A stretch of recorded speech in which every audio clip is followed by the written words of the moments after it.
Moi moi, selamat datang kembali di Fanny di Finlandia. Hari ini aku mau unboxing baju pemakaman yang sudah aku beli dari online. Sebenarnya aku tuh punya dress warna hitam banyak di Indonesia, tapi karena aku nggak bawa jadi aku harus pesan online seperti ini. Jadi mari kita lihat apakah terlalu panjang atau bagaimana. Hahaha, yuk. Nah ini dia teman-teman, ini kelihatannya pas di badan, tapi kalau lihat ke bawah ini kepanjangan. Jadi kemungkinan besar kita akan potong dan akan jahit kembali.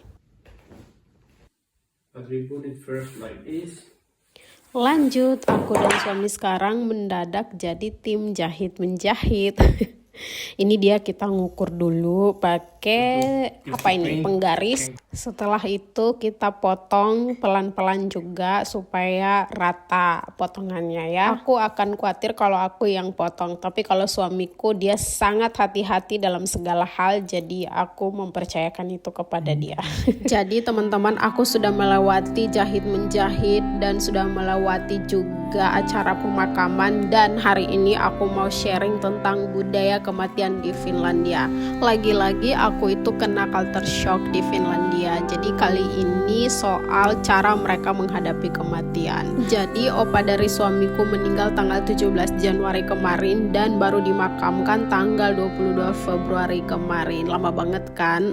Tapi teman-teman jangan panik dulu. Di sini mayatnya langsung dimasukkan ke tempat pembekuan. Jadi tetap aman dan awet tanpa perlu formalin. Satu hal yang bikin aku shock adalah ketika mayatnya sudah dimasukkan ke tempat pembekuan, keluarga udah nggak perlu ngurusin apa-apa lagi. Semua itu dihandle sama pihak gereja atau tempat pemakaman.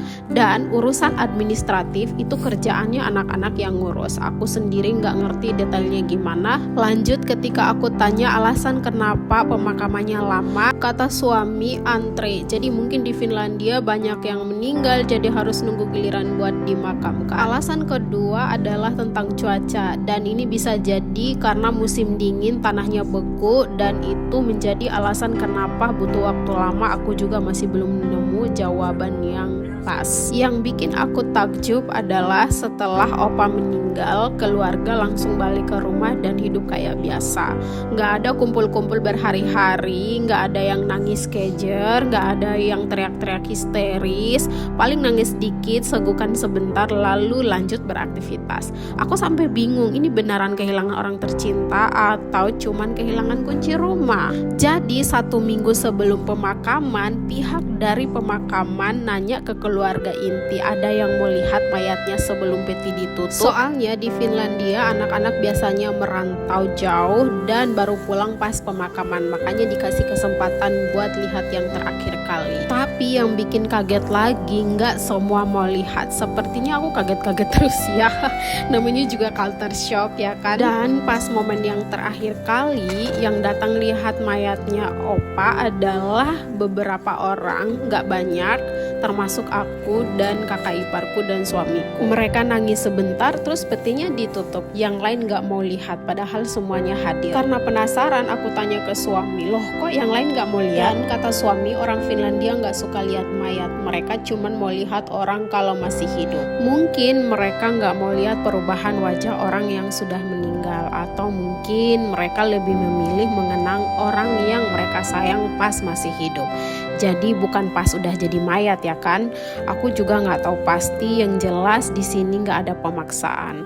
Mau lihat atau tidak itu bebas. Kalau dipikir-pikir beda banget sama di Indonesia ya. Biasanya di Indonesia itu semua orang pengen lihat, pengen cium kening terakhir kali. Bahkan kadang ada yang maksa buka peti buat lihat lagi. Kalau yang aku lihat di Finlandia itu simple, tenang, dan gak ribet. Maksudnya di sini aku nggak bilang mana yang lebih baik, karena budaya setiap negara itu unik. Yang jelas Finlandia punya cara sendiri dalam menghadapi kematian.